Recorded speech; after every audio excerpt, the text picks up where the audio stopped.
As for the continuation, what occurs on page 96 of the 2-volume Saudi edition, page 60 of the first Egyptian print, page 38 of the later Egyptian print, and point number 7 in the translation, as we see it's point number 6 here, the author, rahimahullah, Imam al-Barbahari, rahimahullah, he said, وَاحْذَرْ صِغَارَ الْمُحْدَثَاتِ مِنَ الْأُمُورِ فَإِنَّ صِغَارَ الْبِدَعِ تعود حتى تصير كبارا وكذلك كل بدعة أحدث في هذه الأمة كان أولها صغيرا يشبه الحق فاغتر بذلك من دخل فيها ثم لم يستطع الخروج منها فعظمت وصار دينا يدان بها فخالف الصراط المستقيم فخرج من الإسلام.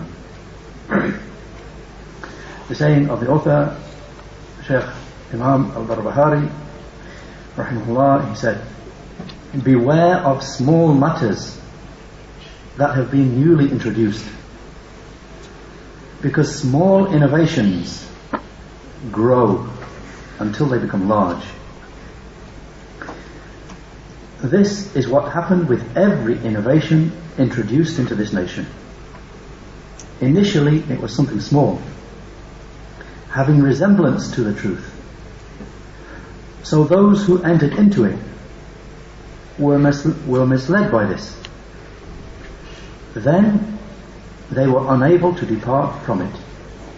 So it grew large, and it became the religion which they followed. So the person diverged from the straight path and exited from Islam. Shaykh Fawzan, hafidhahullah, said in the explanation, he's saying, وَاحْذَرْ صِغَارَ الْمُحْدَثَاتِ مِنَ الْأُمُورِ, and beware of small matters that have been newly introduced. He says, do not be lax about anything from innovation, bid'ah. Don't be lax about it, even if it is something small, because it will grow and other things will become added to it, and this is one of the evil results of innovations. Since if the door to innovations is opened, they will increase. So do not be lax about them. Don't be easygoing, don't be negligent and lax about them. And it is said, or some people say,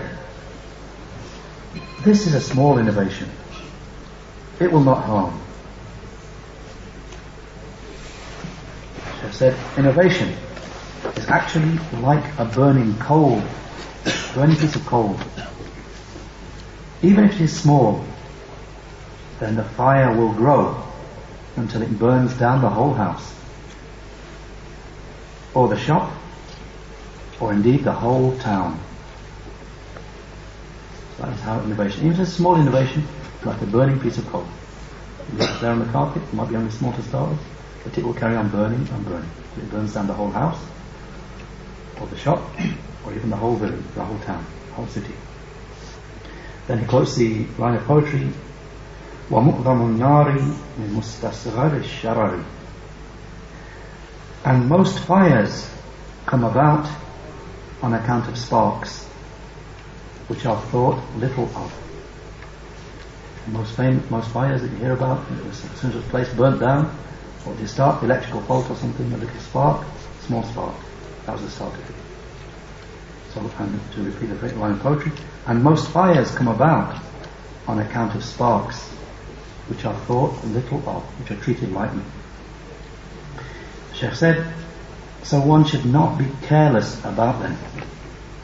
Should be careless about innovations. If only small, it doesn't matter. Rather, totally close the doors to innovations altogether. And the Messenger sallallahu alayhi wasallam said, إِيَّاكُمْ وَمُحْدَثَاتِ الْأُمُورِ. Virus database has been updated.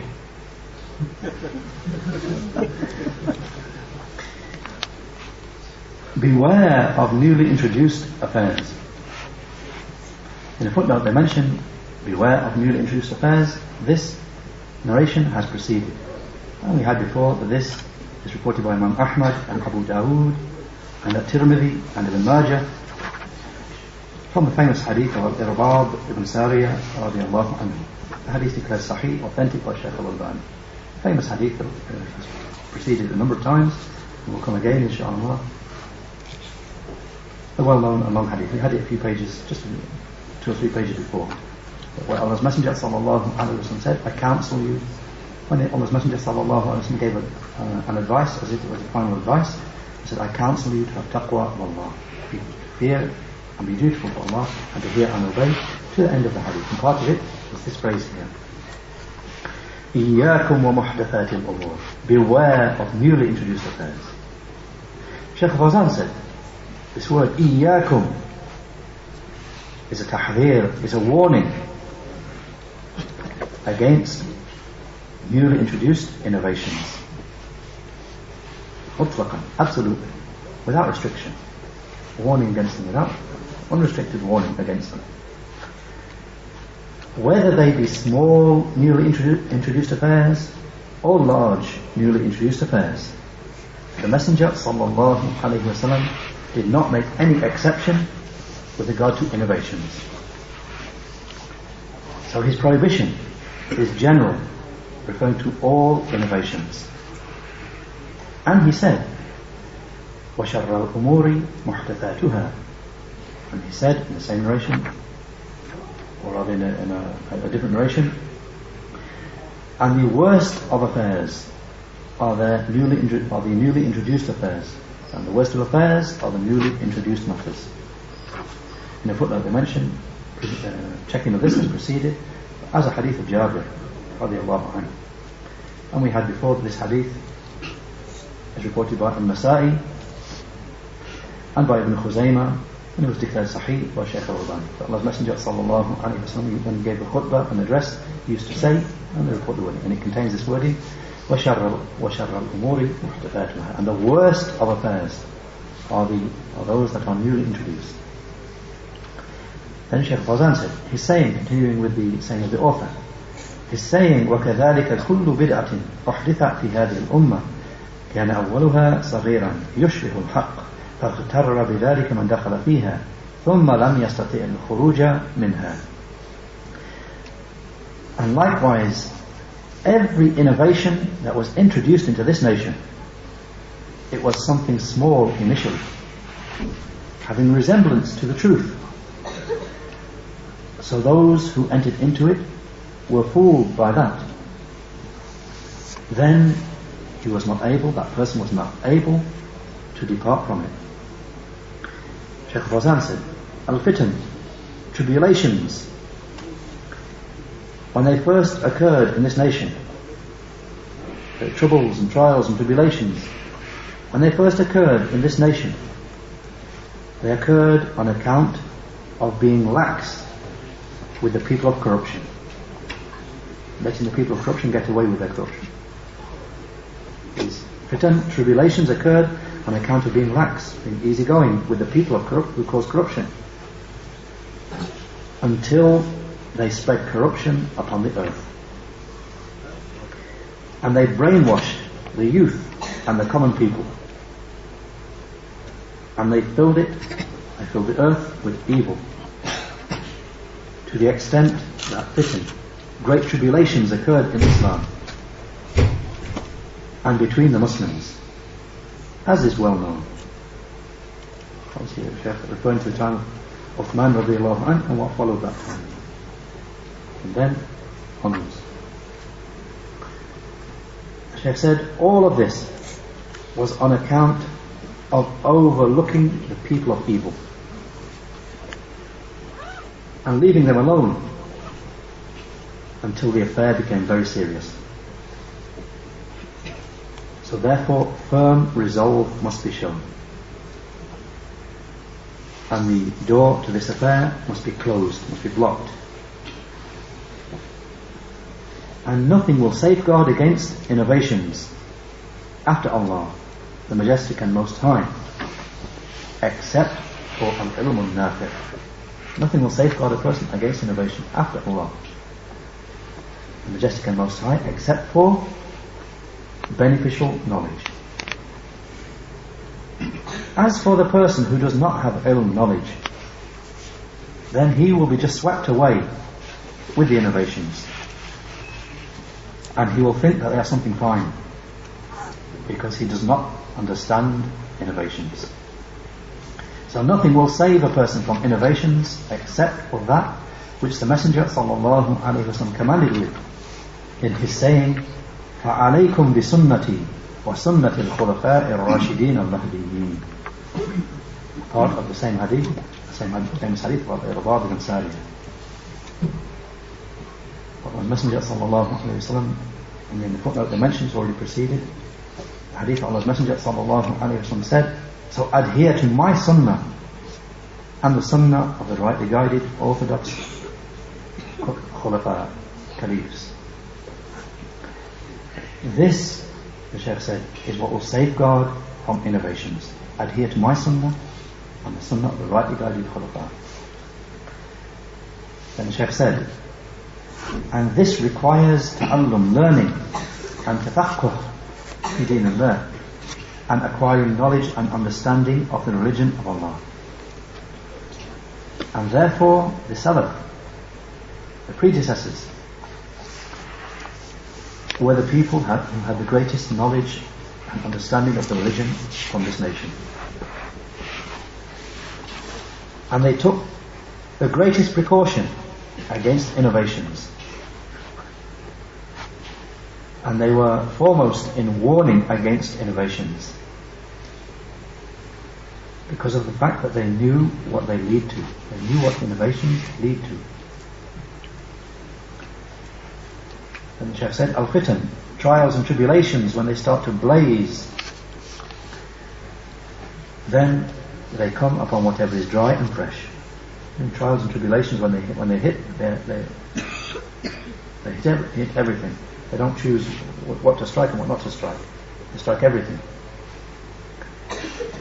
They affect the old person and the young person.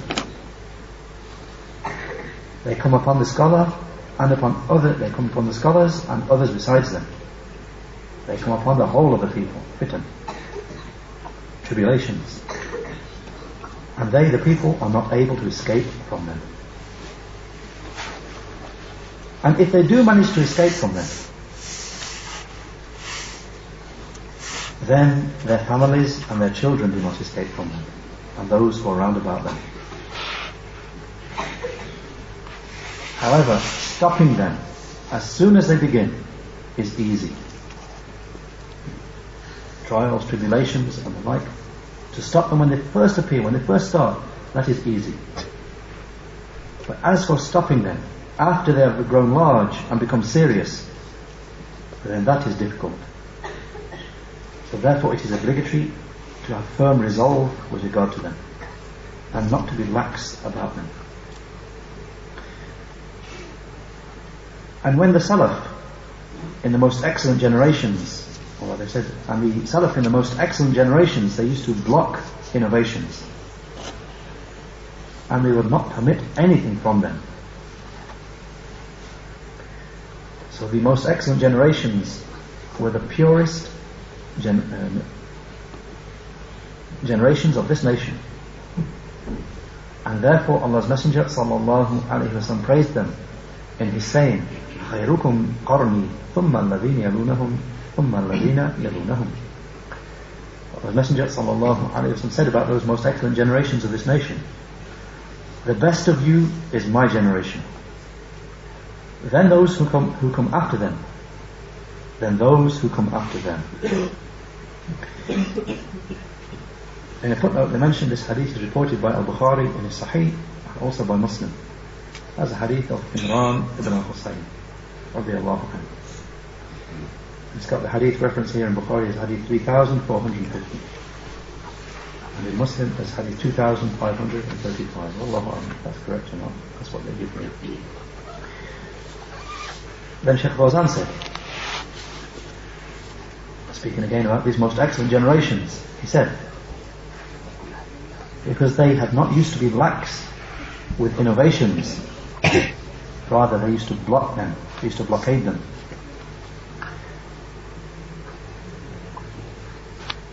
And their people, the people of innovation, their people used to have to hide themselves away because of the strength of the people of the truth. So then, when the most excellent generations passed away, then innovations became active, and their people, and evils, and trials and tribulations were set ablaze amongst the Muslims. However, Allah the Majestic and Most High guaranteed that this religion would be safeguarded, would be preserved. So the religion is safeguarded, and all praises for Allah. However, destruction occurs for the people of this religion. In the religion itself, Allah has protected it and safeguarded it, and will do so, continue to do so. But those who go to destruction are the people of this religion. They may go to destruction. Shaykh said, they are the ones who may be destroyed. As for the religion, then it is preserved by Allah, the Mighty Majestic, is preserving it. And He brings for it, and Allah brings for it, those who aid it and establish it. He the Most High said, وَإِن تَتَوَلَّوْا يَسْتَبْدِلْ قَوْمًا غَيْرَكُمْ ثُمَّ لَا يَكُونُوا أَمْثَالَكُمْ. Surah Muhammad, the 47th Surah, Ayah 38. The explanation. And if you people turn away, then Allah will exchange another people in your place. Then they will not be the like of you. Shaykh Fawzan quotes a second evidence. He said, فَسَوْفَ يَأْتِ اللَّهُ بِقَوْمٍ يُحِبُّهُمْ وَيُحِبُّونَهُ.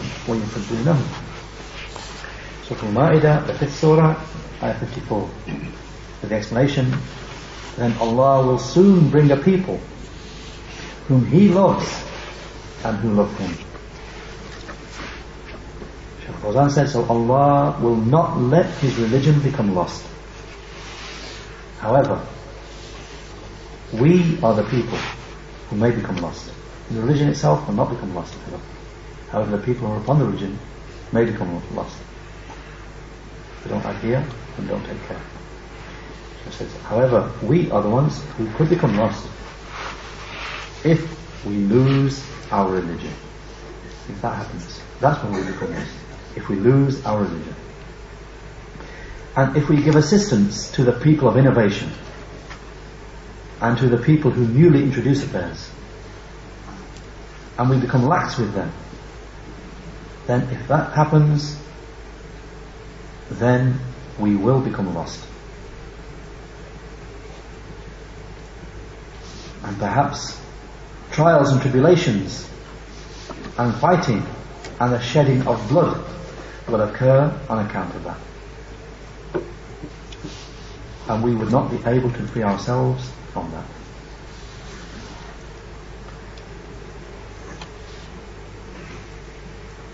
Just before moving on with Shaykh Fawzan's explanation here, there's a small point here from the explanation, a fairly small point, from the explanation of Shaykh Salih ibn Sa'ad as-Suhaimi, Hafidhullah, when he mentioned with regard to this affair of innovations which begin as something small. We should be aware of small new introductions because they grow. Every innovation starts with something small and then it grows and becomes large.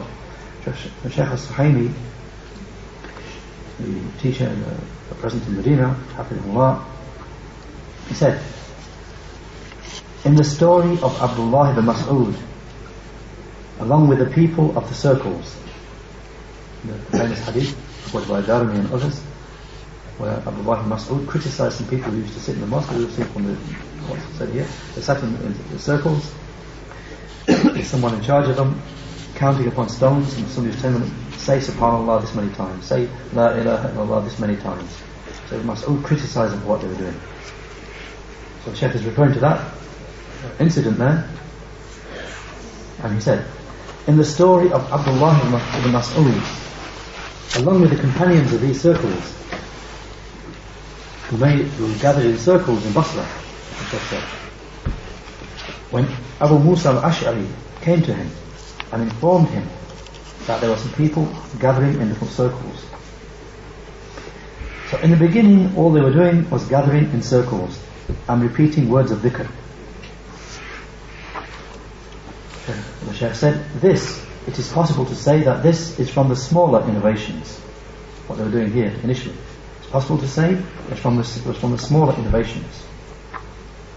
So that then the narrator of this report said, but then I saw most of those who were in those circles fighting against us on the day of Nahrawan. And later on, that's how they started. Later on, I saw most of them, the ones who were in those circles, fighting against us on the day of Nahrawan. Shaykh says, Subhanallah. What is meant by the day of Nahrawan?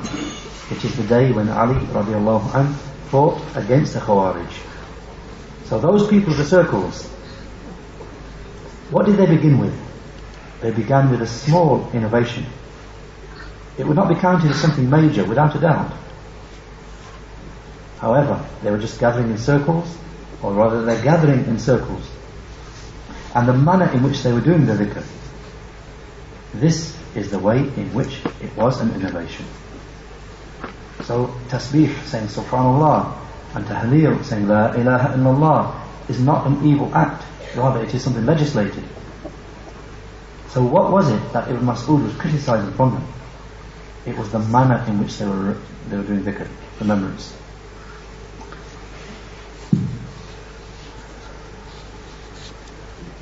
So therefore,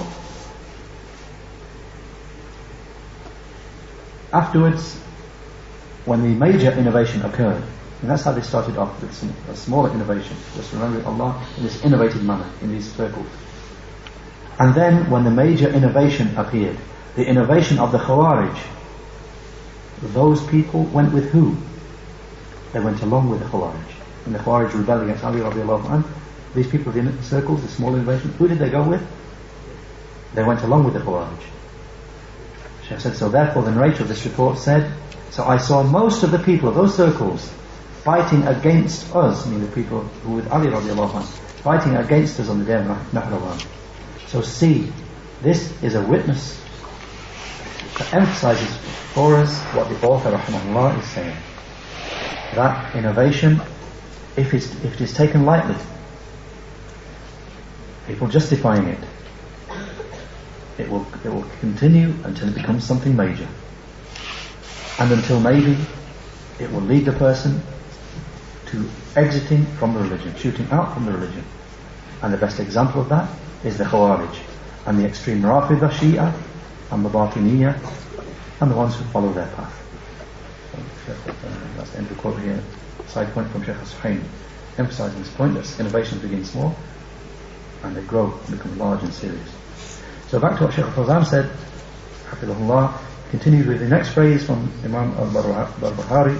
He said, he's saying, فَعَظُمَتْ وَصَارَتْ دِينًا يُدَانُ بِهَا. Every innovation which appeared in this nation, it began as something small, and he said, until it became large. The person entered into it because he saw it seemed to resemble the truth. They couldn't get out of it. So it became large, and it became the religion which the person followed. Shaykh Fawzan said, meaning that innovations, if they are left, then they become the religion later on. They don't just remain as small innovations, they grow until they become the whole religion that a person follows. And his saying has already preceded. The people never introduced an innovation except that its like was taken away from the Sunnah. What we had last week. مَا أَحْدَثَ النَّاسُ بِدْعَةً إِلَّا رُفِعَ مِثْلُهَا مِنَ السُّنَّةِ. The people never introduce an innovation until its like is taken away from the Sunnah. Shaykh Fawzan said, until the innovations, they become the religion. They become the religion of those people. And the Sunnahs are taken away. And innovations become the religion with this society. In this society, any society that becomes lax about innovation and allows it to carry on, then those innovations become the religion which they're following. He said, and that does not mean the whole nation is like that. I mean, it affects the whole Muslim nation. A part of this nation are upon innovation, so the whole Islamic nation loses its religion. No. So that doesn't mean that the whole of the nation is like that. Rather, just a society which permits innovations to spread, then they become its religion. However, that does not mean that the religion altogether will pass away. Rather, there will be some people, some other people in a different region who stand, or in a different city, whom Allah brings for this religion, those who will aid it and defend it and guard it. And there occurs in the hadith that at the end of time the sunnahs will be taken to be innovations, and innovations will be taken to be sunnahs, to such an extent that if they are corrected, it is said you have changed the religion. And if they are criticized, then the people will say to you, you are criticizing the religion. In a footnote here they mention that the like of this occurs from Abdullah ibn Mas'ud radiallahu anhu. The like of this statement here occurs from Abdullah ibn Mas'ud radiallahu anhu, that he said, how will you be when fitan, trials and tribulations overcome you, to such an extent that the old person grows old upon it, and the young person grows up upon it, and the people take it as being sunnah, and if it is changed, the people say, you are changing the sunnah. So the people said, when will that occur, O Abu Abdurrahman? He said, when your reciters become many, and your fuqaha, your people with understanding of the religion, become few, and your rulers become many, and your trustworthy ones are few. And this world is sought after by means of actions which should be done for the hereafter. They say this is reported by Darimi in his Sunnah, and Al-Hakim in Al-Mustadrak, and Ibn Abdul Barr in Jami' Bayan al-Ilm al-Fadli, and Al-Bayhaqi in Al-Madkhal in As-Sunnah al-Kubra, and others. And it is a narration which is mawquf, a statement of the companion Abdullah ibn Mas'ud, but it has the ruling of being marfu'. It has the ruling of having come from Allah's Messenger sallallahu alaihi wasallam, because it's something that a companion could not say from his own opinion. So it's something that will happen in the future. It had to be have a basis from the Prophet sallallahu alaihi wasallam. Likewise, with regard to this report, an extra point, Shaykh Al-Albani rahimahullah, he said about this report in Sahih at-Targhib wa Tarhib number 111, that this report is sahih, authentic, because of supports. It is mawquf, a statement of the companion.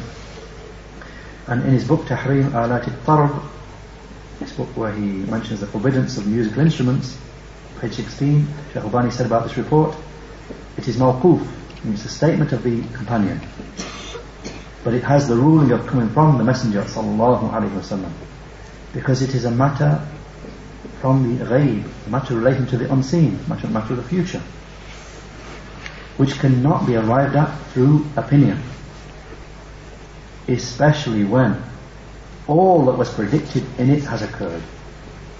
Wallahu musta'an. And Allah's aid is sought. And the companion could not have known these things, so much of the future. Could only have got these matters from the Prophet sallallahu alaihi wasallam. And how about when we see that all these things have already occurred in this nation?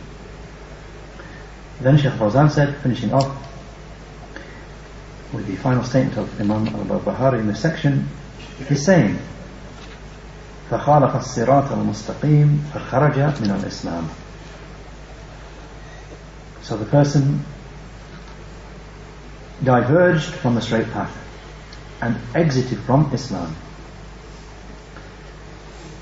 person started off on a small innovation, continued, persisted upon it, the innovation grew, couldn't leave it, and this happened here. Person diverged from the straight path and exited from Islam.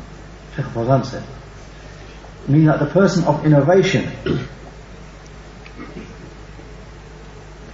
the affair overtakes him to such an extent that his whole religion becomes innovations,